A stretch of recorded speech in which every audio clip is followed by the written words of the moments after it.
Good afternoon. I'm David Summers. I'm the publisher of the Long Beach Post and Long Beach Business Journal. Thanks for joining us today for our ongoing live chats to talk about the institutions and individuals in our city that are working to recover from the coronavirus pandemic that is still very much underway. Our guest today is Dr. Jerry Schubel, the CEO and head of the Aquarium of the Pacific, an institution that is right here in the heart of our city in Long Beach. If you have questions for Jerry and for the aquarium, you can add them to the comment feeds right below as you're watching, and we'll get those questions asked and answered. But Jerry, thank you for joining us today. The first thing that I just wanted to touch base with you about is after and in the midst of everything going on with coronavirus, our city, like many cities across the country, have been impacted by what's been going on with unrest and protest. How is the aquarium, how is the institution doing after what happened on Sunday? Is everything okay at the facility and with your team? David, first of all, thank you very much for inviting me to be on your program. And yes, we're doing fine. We were very fortunate on Saturday and Sunday nights, and we think now the worst of this is all over. So we're in good shape. It's very good. No damage to the facility, no ongoing issues.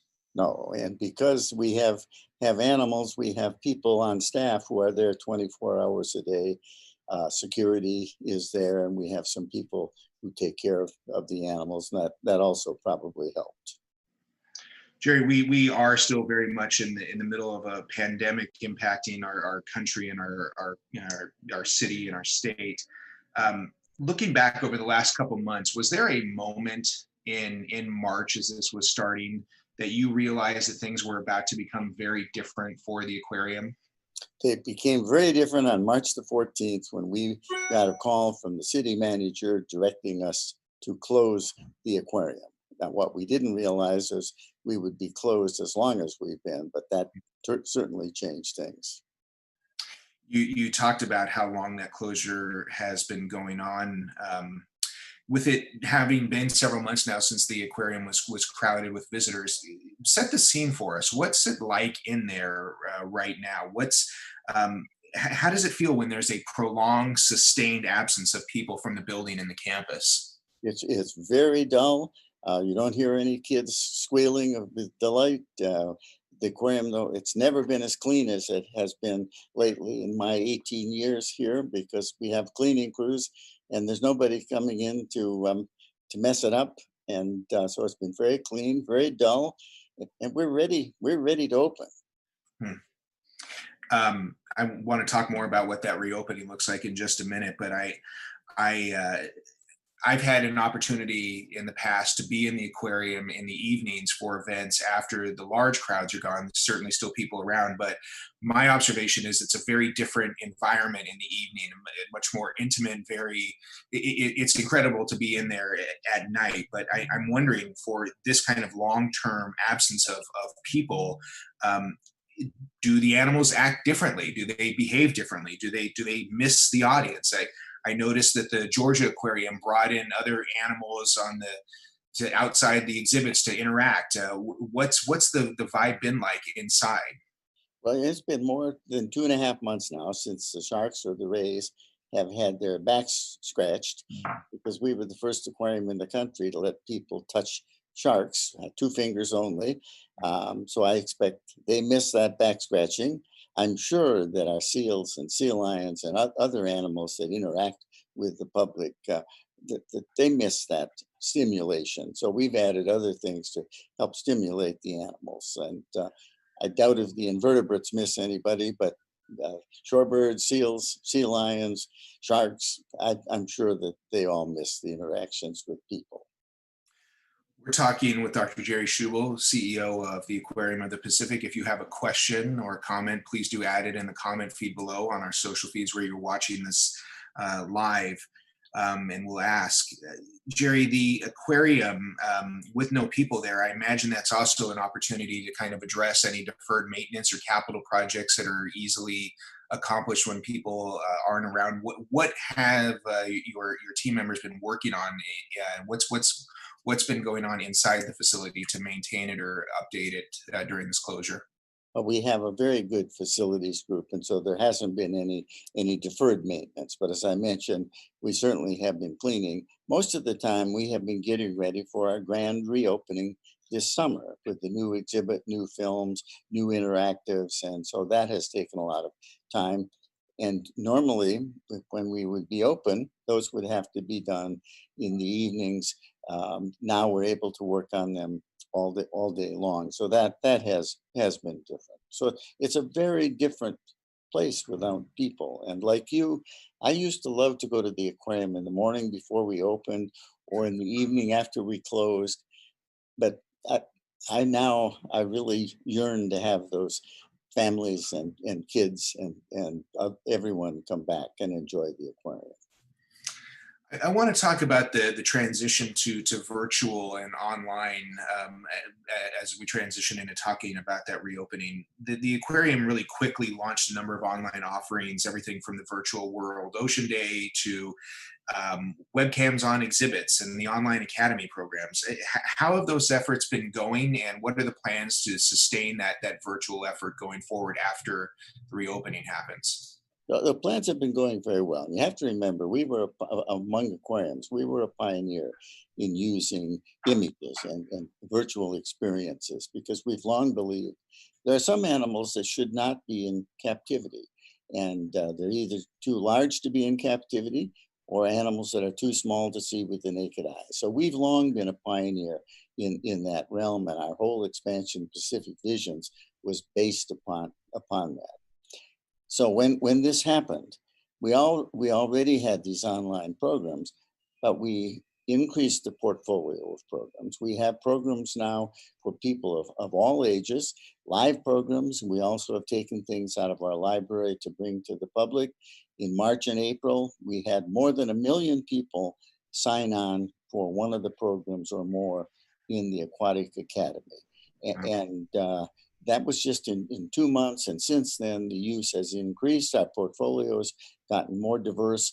We will continue to do that even after we reopen because not everyone can make it to Long Beach to come to the aquarium in person. So it has become an even more important part of our educational offerings. Congratulations on that success. Jerry, you've spoken about some of the challenges, the serious financial impacts that the aquarium has encountered when a significant loss of revenue occurs, that loss of visitors when it just evaporates overnight. Can you talk about the situation, kind of the costs that don't stop just because people aren't there, and how you and your team have been weathering the financial challenges of the last couple months? Yeah, with an aquarium, you have large fixed costs because you have animals that have to be fed and cared for, just like a zoo. And we have to maintain water quality. So the fixed costs are very large. And 75%, more than 75% of our earned revenue comes from admissions and admission related spending, gift shop, food, etc. So you take that away. And this time of year, we lose about $1 million a week in lost earned revenue simply from the loss of tickets and spending in the gift shop. And you have to remember, over half of all of our expenses are in salaries and wages. So when you lose the revenue and you still have lots of people, that makes it very tough. When we were forced to close on March the 14th, we kept all of our staff fully engaged, fully paid for a month. Then we had to start furloughing people. And in the middle of May, we had to begin to have some permanent layoffs. And right now, our total expenses for salaries and wages is about 50% of what it was before we closed on March the 14th. Mm. But we still don't have any earned revenue coming in. So it gets very tricky because we not only don't receive support from the city, we pay the city $2.15 million every month in rent a year. I'm sorry, 2.15 million a year. We couldn't do it for months. But that gets tough when you don't have the revenue coming in. And so it's very much a challenge. And we've never monetized our online programs, which in retrospect, maybe we should have. Sure. We're talking with Aquarium of the Pacific CEO and head Dr. Jerry Schubel. If you've got questions, please do ask. Jerry, we've actually just gotten our first question in. Question I imagine a lot of parents are wondering about right now about summer camp options. Are they going to be happening? And if so, what kind of student instructor ratios are you looking at? What's going to be available this summer? But we're still working on that, and in-person summer camps probably will not be able to happen. We're trying to figure out how we can have some virtual summer camps, and yeah, what we're hoping that we're going to be allowed to open sometime soon. Though it would be at a reduced capacity, and there would be some things that we would not be able to do, in-person classes and so on. But we have a lot of space, 300,000 square feet of space within our campus fence. 100,000 of that is public space, and you can think about how many people you can have and still maintain social distancing. We would make sure they all wear face masks. We would scan for temperatures, not allow anyone in, either staff or visitor, if they had a temperature of 100.4 or higher. So we're well equipped and ready to be able to let people have a safe, enjoyable experience. Jerry, I want to spend some time talking about that planning for reopening. Talk to us about what that reopening plan looks like and what changes people can expect when they return. What's the work gone in and what does the plan entail? Well, the plan is very detailed depending upon what kind of opening we're allowed to do. So we have a plan that if we could only open the outside, and many of our favorite exhibits are out there, Shark Lagoon, penguins, seals, sea lions, lorikeet forest, or if we were only allowed to open the inside, or if we could open the entire campus. So we have plans for all of those. The common features are things so that I mentioned. We would restrict the number of people that would be allowed in every hour, and it would probably be somewhere in the range of 25% of capacity, so that we could ensure social distancing. We would require that everyone above the age of 2 or 3 wear a face mask. We would scan for temperature, and because we have a controlled environment, we can enforce these safety measures better than you can probably on a beach or in a park, and we're committed to doing that. And so they would see fewer people. There would be some areas like the children's play area outside will probably be closed down initially. They would see lots of people running around, keeping the restrooms and the high touch areas clean and sanitized. But be able to have a great experience, and they would have access to all the animals that they did before we were forced to close. Jerry, you mentioned the idea of a grand reopening. So just to be clear, a date hasn't been set for that yet. There's a lot still in the planning stages. Is that correct, or is there a date at this point? There is not a date. We're ready. That if we get a call from the city manager's office or the health department within 2 days, could bring people back, and we would be ready to open. And we still hold out hope that we might even be able to open as soon as this Saturday, June the 6th. Wow, that would be outstanding. I'll hold out hope for that. And we're hoping that if we open on June 6th, and we'll see you and your family there, because that would be a Saturday, and you could let your wife sleep in, and you could come and see us. Absolutely. You spoke about the financial challenges. In the absence of people being able to come into the museum and drop a few dollars into the donation stations or shop in the shops, eat in the restaurant, what are the ways that people can financially support or donate to the aquarium? What's the best way to help the aquarium for the average person right now? Well, they can always go to our website and make a donation. I think the best way is to express their voice that they would like to see the aquarium open. Of all of the experiences that they could have in Long Beach, I can't think of any that would be as safe for as many people, and it would help us reduce some of this pent up anxiety of being closed in for so long. We're speaking with CEO of the Aquarium of the Pacific, Dr. Jerry Schubel. If you have a question, please do add it in. With our time left, Jerry, I want to turn a little bit broadly to the fishery sector. You have long been an established subject matter expert and advocate for the benefits of aquaculture. And last month, we saw an executive order talking about aiming to boost the domestic seafood industry by streamlining aquaculture development and doing other things to support the fishery sector. So much of the aquarium is about education, about sustainability. Can you talk a little bit about this executive order about aquaculture and the benefits of it in your mind? So the executive order came out recently. And then yesterday, another report that's very important came out. It is a subcommittee of NOAA on the blue economy. And the blue economy is the ocean economy. I'm a member of that subcommittee, and our mandate is to report to the administrator of NOAA ways that NOAA alone, in association with other federal agencies and with the private sector, could double the size of the blue economy within a decade. And one of the top recommendations in that report is to promote aquaculture and to make it easier to get aquaculture farms in the water, hold them to a very high standard, both in terms of the environment, in terms of human standards for the people who would work on that farm, health standards, etc. And we need to get something in the water. It's a matter of food security. This nation imports by value 93% of its seafood. Most of it comes from China. Our relationships with China are quite variable, as your viewers well know. But it's also jobs.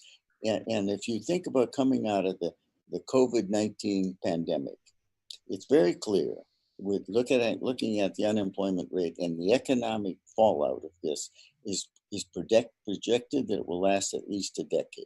We have the opportunity to create not only a sustainable supply of healthful seafood, but good paying jobs for people and to stimulate the economy and do it without compromising environmental quality of the ocean.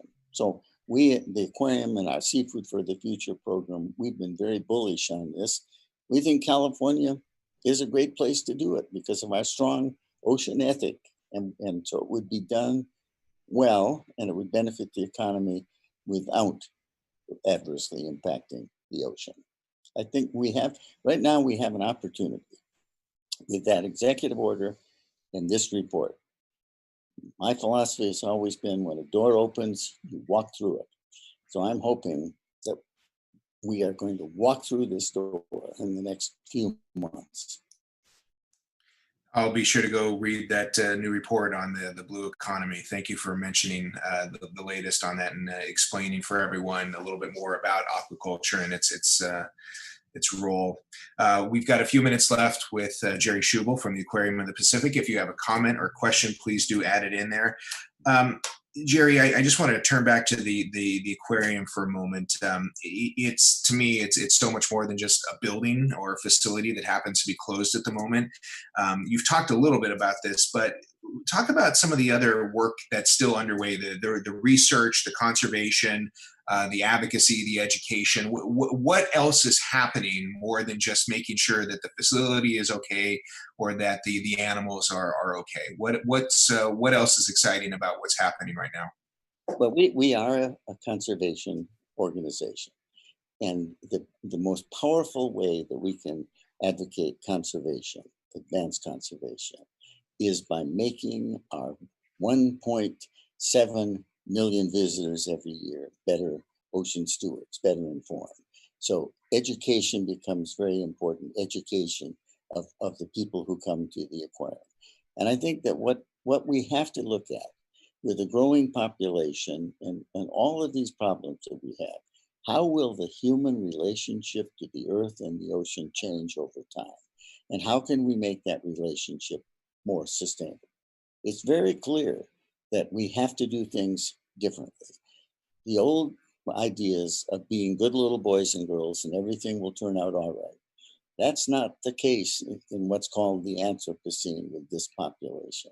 We've got to use our smarts, we have to use technology, and I'm convinced California ought to be able to show the way We have the technology, we have the knowledge, we've got the best public university systems in the country. 50% of all the venture capital in the United States is in California.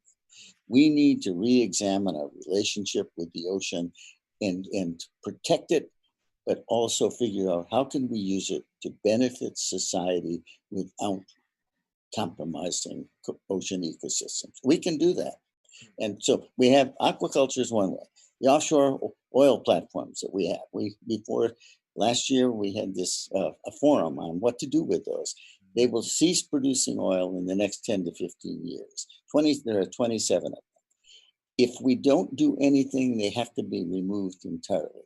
Every one of them is the equivalent of a small artificial reef because they're encrusted with life and they're aggregates for fish. We should figure out how we could repurpose those to benefit the economy and to benefit the environment. The number of opportunities we have, I think, are huge in California. We just have to stop seeing them as problems and see them as opportunities. Exciting times for the aquarium to be right at the center of some timely conversations and things for the future of our state. Jerry, a couple of questions, the last questions as we're coming up on the end of our conversation. You had last year announced that you had plans to step down from your position this year, which you've held for 18 years now, 2000. With all that's going on, with all the exciting things ahead, are you planning to stick around a bit longer, or are your departure plans still in place? What's the future hold for you? Well, the board created a search committee before any of this pandemic started, and they're coming close down the home stretch to name my successor. So I expect sometime during the summer, my successor will be named and arrive, and I will ride off into the sunset. But I imagine you don't have plans to sit idly by. You've probably got some pretty big plans for what's next for you. Anything you can share about what you're going to be working on? Well, I will continue to be on this Blue Economy subcommittee, and there are a couple of other committees that I've been invited to be on. So I won't be playing golf every day of the week.